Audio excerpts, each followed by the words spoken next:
Poluautomatski vakuumski stroj za zatvaranje vakuum servo kapa na vijak, podesivi moment, kontaktni materijal je silika gel za hranu, koji neće oštetiti poklopac.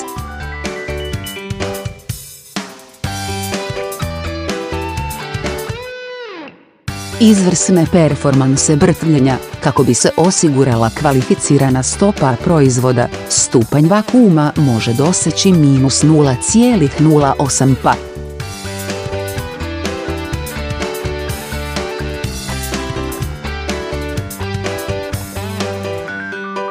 Vakuumsko pumpanje se koristi za osiguranje visokog vakuuma, poboljšanje radne učinkovitosti i kvalitetu brtvljenja.